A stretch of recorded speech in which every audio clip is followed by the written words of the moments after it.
સહજાત્મ સ્વરૂપ પરમ ગુરુ, તમારો પ્રશ્ન છે કે ગણે કાષ્ટની પૂતળી એ ભગવાન સમાન એમ કેમ? બ્રહ્મચારી ખરો ભગવાન. આભ્યંતર પરિણામ અવલોકન હાથ નોંધ 3ની 19મી નોંધમાં કુપોદે બોધ્યું છે કે 30 મહામુનિના સ્થાનક શ્રી તીર્થંકરે કયા છે તે સાચા છે. અનંતા જ્ઞાની પુરુષે જેનું પ્રાયશ્ચિત કહ્યું નથી, જેના ત્યાગનો એકાંત અભિપ્રાય આપ્યો છે, એવો જે કામ, તેથી જે મૂંઝાયા નથી તે જ પરમાત્મા છે. કર્મવેરી પ્રત્યે રૌદ્ર એવું બ્રહ્મચર્ય વ્રત કેવું દુર્લભ છે. અધીર આત્માને એ સગળા અતિ વિકટ છે. વ્રતોના તરુ મૂળથી છેદવાને કુહાડી ખરે તીક્ષ્ણ પ્રત્યક્ષ જાણે. બ્રહ્મચર્ય અષ્ટક કુનકુનાચાર્ય મહારાજ. માત્ર કંઈ ન પરણવું એ બ્રહ્મચર્ય નથી. 18,000 શીલ અંગના ધણી, 18,000 શીલાંગના ધણી. શીલ એટલે આચરણ. જ્ઞાનીને આજ્ઞાએ વર્તા યથાર્થ આચરણ આવે, સમ્યક જેવું હોવું જોઈએ તેવું, તેનું ફળ પણ સર્વોત્કૃષ્ટ મળે છે. સર્વોત્કૃષ્ટ શુદ્ધિ ત્યાં સર્વોત્કૃષ્ટ સિદ્ધિ. વચનામૃત 832. બ્રહ્મચારી ખરો ભગવાન. ગણે કાષ્ટની પૂતળી એ ભગવાન સમાન, તેનો અર્થ અને મર્મ અહીં છે. વિષયથી જેની ઇન્દ્રિયો આર્ત છે, તેને શીતળ એવું આત્મસુખ, આત્મતત્વ ક્યાંથી પ્રતીતિમાં આવે? 5 ઇન્દ્રિયોને કાચબાની જેમ ગોપવી દે, મન મારી નાખે ત્યારે સહજ સમાધિ હાંસલ થાય. બાહ્ય નિમિત્ત વગરની સમાધિ. માત્ર બ્રહ્મ એટલે આત્મામાં લીન, બ્રહ્મચર્ય. આ ખરું બ્રહ્મચર્ય. જ્ઞાનીને હાથે આ શીલ આવે, જીવ પરમ પદને પામે, શાશ્વત સુખને પામે. આચાર્ય શ્રી હરિભદ્ર સોરી પંચાશક ગ્રંથની ગાથા 646 અને 647માં શિલાંગ રથનો ઉલ્લેખ કરે છે. સાધકને મોક્ષ પાટણ છેક મુક્તિનગરી લઈ જનાર આ ઉત્તમ અવલંબન છે. આ શીલ રથમાં બેસીને, એટલે કે એ મુજબ આચરણ કરીને વિકટ મોક્ષનો પણ કપાઈ મંજિલે પહોંચી શકાય એમ છે. કૈનર પંચમ કાળ મેં દેખી વસ્તુ અભંગ. આ શીલ રથમાં નીચેથી શરૂ કરી પ્રથમ હરોળમાં વિતરાગ દર્શનમાં ઠામ વર્ણવેલા 10 ગુણોનું વર્ણન છે. 1 ક્ષમા, 2 માર્દવ, 3 આર્જવ, 4 અપરિગ્રહ, 5 તપ, 6 સંયમ, 7 સત્ય, 8 શૌચ, 9 અહિંસા અને 10 બ્રહ્મચર્ય. નીચેની બીજી હરોળમાં જીવો પૃથ્વીકાય, અપકાય, અગ્નિકાય, વાયુકાય અને વનસ્પતિકાય, આ એક ઇન્દ્રિયવાળા 5 પ્રકારના એકેન્દ્રિય જીવો થયા. ત્યારબાદ 2 ઇન્દ્રિયવાળા જીવો તે 2 ઇન્દ્રિય, 3 ઇન્દ્રિયવાળા જીવો તે ઇન્દ્રિય, 4 ઇન્દ્રિયવાળા જીવો તે ચોરેન્દ્રિય અને 5 ઇન્દ્રિયવાળા જીવો તે પંચેન્દ્રિય. એ રીતે આ 5 એકેન્દ્રિય અને 2, 3, 4 અને 5 ઇન્દ્રિયવાળા એકંદરે 5 ને 4 9 ઉપરાંત એક અચેતન ઉમેરતા 10 થયા. આ અજીવ છેલ્લા ખાનામાં મૂકેલ છે.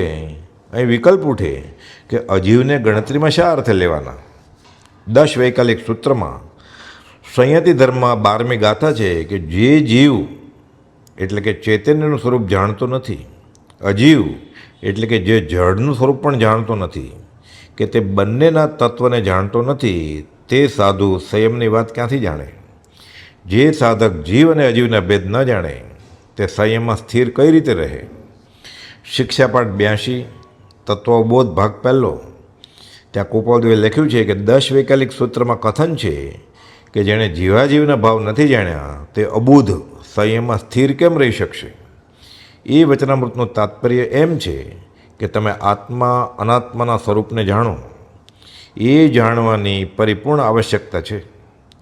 નીચેથી ત્રીજી હરોળમાં જીવોની 5 ઇન્દ્રિયો બતાવી છે, જેને વશ કરવી જરૂરી છે. શ્રુત અથવા શ્રવણેન્દ્રિય, દ્રષ્ટિ એટલે ચક્ષુન્દ્રિય, ગંધ એટલે ઘ્રાણેન્દ્રિય, સ્વાદ એટલે રસેન્દ્રિય અને છેલ્લે સ્પર્શ કામેન્દ્રિય. નીચેથી ઉપર ગણતા ચોથી હરોળમાં 4 સંજ્ઞાનો ઉલ્લેખ છે. આહાર સંજ્ઞા, ભય સંજ્ઞા, મૈથુન સંજ્ઞા અને પરિગ્રહ સંજ્ઞા. અને ઉપરથી બીજી હરોળમાં નીચેથી 5મી હરોળમાં ત્રણેય યોગનો ઉલ્લેખ છે. મન, વચન એટલે વાણી અને કાયા એટલે દેહ. મન, વચન, કાયા. સૌથી ઉપરની હરોળમાં કરણના પ્રકાર નોંધ્યા છે કે કરવું, કરાવવું અને કર્તા પ્રત્યે અનુમોદન કરવું. કૃત, કારિત અને અનુમોદન. આ મુજબની યથાર્થ સમજણ દ્વારા સમ્યક જ્ઞાન જે જ્ઞાની દ્વારા મળે તે આગળ ઉપર યથાર્થ શ્રદ્ધા કે પ્રતીતિ આવતા સમ્યક શ્રદ્ધા આવે અને પછી આચરણ, તે પણ ચારિત્ર આ યથાર્થ હોય, સમ્યક હોય તો જ ઉપકારી નીવડે. સમ્યક ચારિત્રથી જ સાધક મુક્તિના માર્ગ પર હરણફાળ ભરે છે. ધર્મના 10 લક્ષણ ગુણ્યા જીવ અને અજીવની મળી 10 શ્રેણીઓ એટલે 10 ગુણ્યા 10 100. એને 5 ગુણ્યું 5 ઇન્દ્રિયો એટલે 500 ગુણ્યા 4 સંજ્ઞા એટલે 500 ગુણ્યા 4 એટલે 2000. 3 યોગ મન, વચન અને કાયાના 6000. 3 કરણ 18000. 10 લક્ષણ ધર્મ ગુણ્યા 10 જીવ અજીવની શ્રેણી ગુણ્યા 5 ઇન્દ્રિયો ગુણ્યા 4 સંજ્ઞા 3 યોગ તેનો ગુણાકાર અને છેલ્લે 3 કરણ કરવું, કરોડાવવું, કર્તા પ્રત્યે અનુમોદવું. આ રીતે 10 ગુણ્યા 10 ગુણ્યા 5 ગુણ્યા 4 ગુણ્યા 3 ગુણ્યા 3 18000 થયા. અબ્રહ્મના આ પ્રકાર અને તેનો રોધ, આ 18000 પ્રકારોની બીજી રીતે પણ ગણના કરવામાં આવી છે. ભાવપાહુડના 120મા શ્લોકમાં આ ગણતરી છે. 84 લાખ ગુણો, 18000 ભેદોશીલના સગુણી પ્રતિદિન ભાવ, બહુ પ્રલપન નિરર્થથી શું ભલા. આ 120મો શ્લોક છે. શીલના 18000 ભેદો છે અને ઉત્તર ગુણ 84 લાખ છે. આ શીલોના ઉત્તર ગુણોની ભાવના કરવાનો બોધ છે. તેનું ચિંતન, તેનો નિરંતર અભ્યાસ રાખતા શીલ વ્રત ઉજ્જવળ બને છે. મન, વચન અને કાયાના 3 પ્રકાર અને કૃત, કારિત, અનુમોદન એના 3 પ્રકાર એટલે 3 તેરી 9. આ વળી 4 સંજ્ઞા વડે આહાર, ભય, મૈથુન અને પરિગ્રહ તે વડે ગુણતા 9 ગુણ્યા 4 એટલે 36 પ્રકાર થયા. તેને 5 ઇન્દ્રિયો દ્વારા સેવાય એટલે સ્પર્શ, સ્વાદ, સુગંધ, ચક્ષુ અને શ્રવણ એટલે 36 ગુણ્યા 5 180 પ્રકાર થયા. સ્થાવર, પૃથ્વી, પાણી, અગ્નિ, વાયુ અને વનસ્પતિ 2 પ્રકારે, પ્રત્યેક અને સાધારણ. આ રીતે 6 અને 2, 3, 4 અને 5 ઇન્દ્રિયો મળી એકંદરે 6 અને 4 10 ઇન્દ્રિયો વડે શીલ પાળતા 180 ગુણ્યા 10 1800 પ્રકાર થયા. આ વળી 10 લક્ષણરૂપ ધર્મ વડે સેવવું એટલે 1800 ગુણ્યા 10 18000 ભેદ શીલના થયા. આ ભેદે શીલ પાળતા પરમ બ્રહ્મચર્યનું સેવન થાય છે. પૂર્ણ બ્રહ્મચર્ય, બ્રહ્મમાં ચર્યા. આ બ્રહ્મચર્ય શીલ વ્રત મહાવ્રત છે. સંસાર સમુદ્રને કાંઠે આવી પહોંચેલાને તે વ્રત આવે છે એમ પ્રભુજીજી કહેતા.